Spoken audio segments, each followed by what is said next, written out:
Hola con todos, mi nombre es César Augusto Navarro Salas, estudiante de la Escuela de Matemáticas, y en esta oportunidad hablaré sobre integrales binomiales del teorema Chebyshev aplicado a circuitos eléctricos RLC. Primeramente, los integrales binomiales son integrales de tipo irracional que los podemos resolver mediante esta técnica de integración si es que se pueden expresar mediante la siguiente forma de la que podemos ver, ¿no?, en pantalla, donde m, n y p tienen que ser números racionales, es decir, que tienen que ser números enteros o pueden ser también fracciones. Van a haber tres casos. El primer caso es cuando p es un número entero. Si es así, se sustituye x como z a la s, donde s es el mínimo común múltiplo de los denominadores de m y n.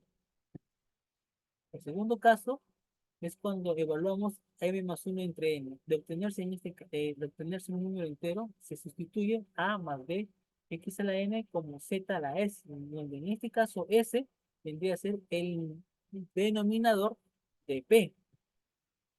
Y último, el caso 3, cuando evaluamos m más 1 entre n más p. De obtenerse un número entero, se sustituye a más b x a la n como z a la s multiplicado por x a la n, donde s también será el denominador del número p. En este pequeño ejemplo, vemos en el denominador la radical. Lo que se hace es en estos radicales es convertirlos a exponentes fraccionarios para luego subirlos al numerador como exponentes negativos. De esa manera ya podemos identificar m, que es 3 menos 3 medios, n 3 cuartos y p menos 1 tercio. Vemos que ya no estamos en el caso 1 y sería cuestión de ver y evaluar en el caso 2, que nos da menos 2 tercios, y en el caso 3 nos da menos 1. Entonces estamos en el caso 3, se puede resolver mediante este tipo de integración, mediante esta técnica de integración de Chebyshev, y sería cuestión de sustituir como según corresponda, ¿no? Ahora hablaremos sobre los elementos de un circuito RLC, ¿no? Tenemos la resistencia, la inductancia y la capacitancia. La resistencia es un elemento lineal que vemos que que el voltaje es directamente proporcional a la corriente. No hay ningún inconveniente en eso. En cambio, en la inductancia es un elemento que almacena energía en un campo magnético.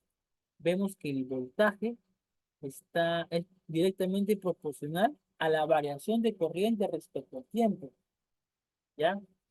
Vemos un L ahí que viene a ser la constancia de inductancia que está dada en, en hercios. Entonces, ya tenemos el voltaje. Para hallar la corriente, lo que tendríamos que hacer es mandar a dividir al voltaje L para de esta manera integrar respecto al tiempo. Cuando integramos respecto al tiempo, al final nos sale que la corriente es igual a 1 sobre L de la integral del voltaje. Ya tenemos ya la corriente ya en una bobina o en una inductancia. En un condensador también es un elemento que almacena energía, pero lo almacena en un campo eléctrico. Vemos que la carga es directamente proporcional al voltaje. Entonces, en este caso, hay que recordar que la corriente, por definición, es la derivada de la carga respecto al tiempo, ¿no? Entonces, en esta igualdad, lo que se va a hacer es derivar la carga respecto al tiempo en ambos lados para de esta manera obtener la corriente, ¿no? Y tenemos la corriente que es igual a un C, que viene a ser la constante de capacitancia que está dada en faradios de la derivada U respecto al tiempo. Ya tenemos la corriente. Ahora, para hallar el voltaje en un condensador, lo que vamos a hacer es ese C mandarlo a dividir y integrar a ambas partes. Y al final tendríamos que el voltaje es igual a 1 sobre C de la integral de la corriente. También en el circuito vamos a utilizar lo que es una ley de Kirchhoff, donde dice que la primera ley de Kirchhoff es la ley de los nodos, donde la suma de corrientes en un nodo es igual a cero. Y en una malla, la suma de voltajes es igual a cero. Ejemplo un ejemplo que podemos aplicar de aplicación es el siguiente. Nos dicen calcular la expresión para el voltaje de la fuente, siendo R 10 ohmios y C 5 farads. Todo inicia a partir de T igual a cero. Y la corriente está dada en la siguiente función. Tenemos un circuito en serie, donde vamos a aplicar la segunda ley de Kirchhoff, donde nos dice que la suma de voltaje es igual a cero. Entonces, el voltaje que proporciona la fuente tiene que ser igual a la caída de potencial que se da en la resistencia y en la capacitancia. Ya hemos determinado que el voltaje que la resistencia es un elemento lineal que está dado por la ley de Ohm.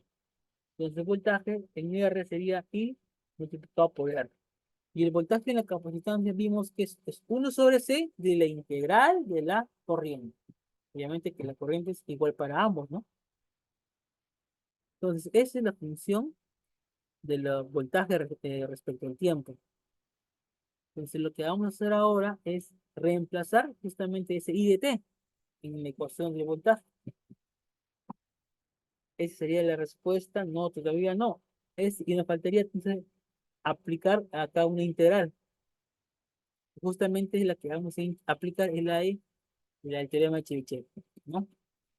Entonces esa integral lo vamos a poner ahí y vamos a ponemos sus exponentes y podemos identificar que M es 5, N es 3 y P es 1 medio. Entonces evaluamos si está en el segundo caso o en el tercer caso y esperamos que esté en el primer caso. Si está en el primer caso, entonces 1 más T al cubo sería igual a un Z elevado a denominador de P, que sería 2. Luego simplemente respetamos T en función de Z y derivamos. Ahora lo que se hace es, con esto, lo que vamos a hacer es reemplazar en la ecuación. Tenemos T a la 5 y T es Z al cuadrado menos 1 elevado a menos 1/3 elevado a la 5 es multiplicar solamente exponentes, ¿no? 1 más T al cubo es Z. Z al cuadrado elevado a la menos 1 medio, multiplicar 2 menos 1 por 1 medio, perdón. Y nos da 2, ¿no? Z, perdón. Entonces al final nos da esta expresión reemplazando. Simplificando nos va a dar así. Entonces nos da de esta manera y lo que tenemos que hacer simplemente acá es integrar, ¿no? Z a la cuarta sería Z al cubo entre 5, Z al cuadrado sería Z al cubo entre 3, ¿no? Homogeneizamos el denominador, tenemos esto. Pero eso está en función de Z. Tendríamos que reemplazarlo en función de T. Y al final obtenemos esto es la integral. Es la respuesta de la integral. Entonces, esta respuesta hay que colocarlo o hay que colocarlo en la función del voltaje. De este voltaje hay que colocarlo justamente la respuesta de la integral. Tendríamos de esta manera. Pero nos damos cuenta aquí que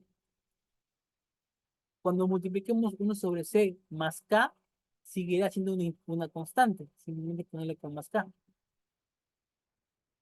Y ahora hay que reemplazar los valores de 10 ohmios y 5 faradios. Y al final tendríamos, este es el voltaje de la fuente, ¿no? Perdón, la función de la fuente respecto al tiempo. Pero como no hemos dicho que todo inicia a partir de cero, pues, T de cero, el voltaje en cero tiene que ser cero. Es por eso que hay que evaluarlo cuando B sea cero.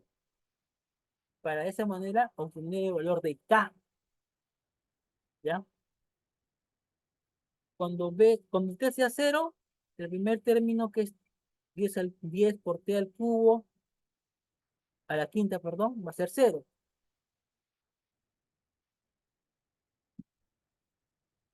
Y igual, y de igual manera, en donde vemos t, reemplazamos con cero, al final tenemos esto. Donde hay que igualarlo a cero, de acá, pues ya tenemos ya el valor de k. K nos sale -4 sobre 225. Entonces, ese valor de K lo reemplazamos en la función del voltaje respecto al tiempo y tendríamos esto. Y esto vendría a ser la respuesta en sí. Otro ejemplo que tenemos es cuando nos piden calcular la corriente, cuando tenemos la resistencia y una inductancia, ¿no? Vemos que la resistencia y la inductancia están en paralelo y nos dan la función del voltaje, ¿no? De la fuente.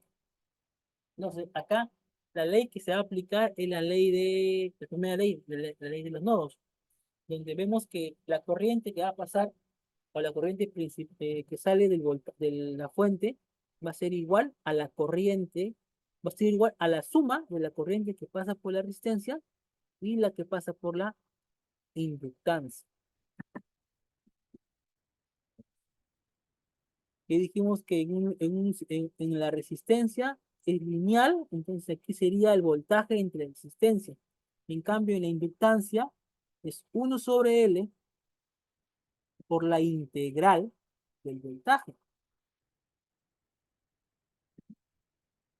Ahora lo que hacemos es simplemente reemplazar justamente el dato que es la función de la tensión en nuestra función de corriente. Y lo tendríamos así. Entonces, lo que tenemos que hacer en este caso es integrar justamente esa expresión, que es la que vamos a aplicar el teorema de Chebyshev, donde ya pues ya lo colocamos con exponentes para identificar M, N y P, donde M es -2, N es 4 y P es -3/4. Vemos que estamos en el tercer caso. Entonces corresponde colocar y sustituir como correspondía, ¿no? 1 más t a la cuarta sería igual a qué? A z al denominador de p, que es 4 multiplicado por t a la n, que tiene ese 4. Entonces, de acá, tenemos que despejar t en función de z, para luego derivar t y derivar todo, derivar en ambos lados, ¿no? Luego, luego todos estos términos hay que reemplazarlos luego en la integral original.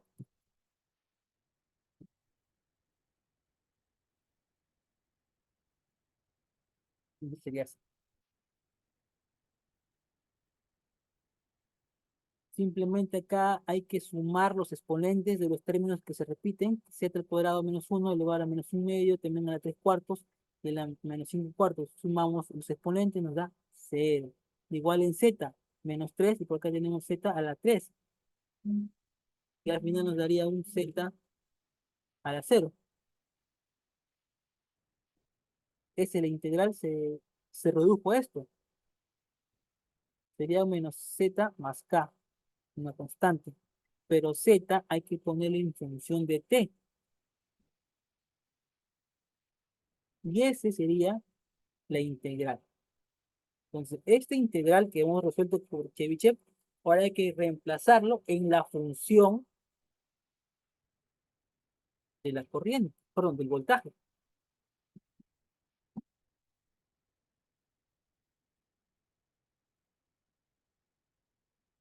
de la corriente, ¿no? La corriente. Lo reemplazamos y también hay que reemplazar ya los datos de resistencia y de inductancia. Y así quedaría el término de esta ecuación, ¿no? Así quedaría la corriente en función del tiempo,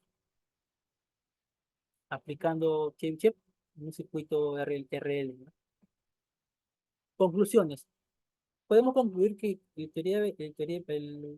la aplicación de Chebyshev no siempre se va a resolver, ¿no? Porque los casos, se puede dar en los casos en que m más uno entre n más p no nos dé un número entero. Entonces, va a ser limitado. No siempre se va a poder resolver bajo Chebyshev. Otra conclusión que podemos dar es que en los circuitos RLC vemos que cuando usamos ya RLC, los tres elementos, se complican los circuitos, el análisis, porque ya entraríamos a lo que son ecuaciones diferenciales, ¿no? Porque ya entraríamos con integrales dobles. Bueno, eso es todo por el momento. Espero que ya. Muchas gracias.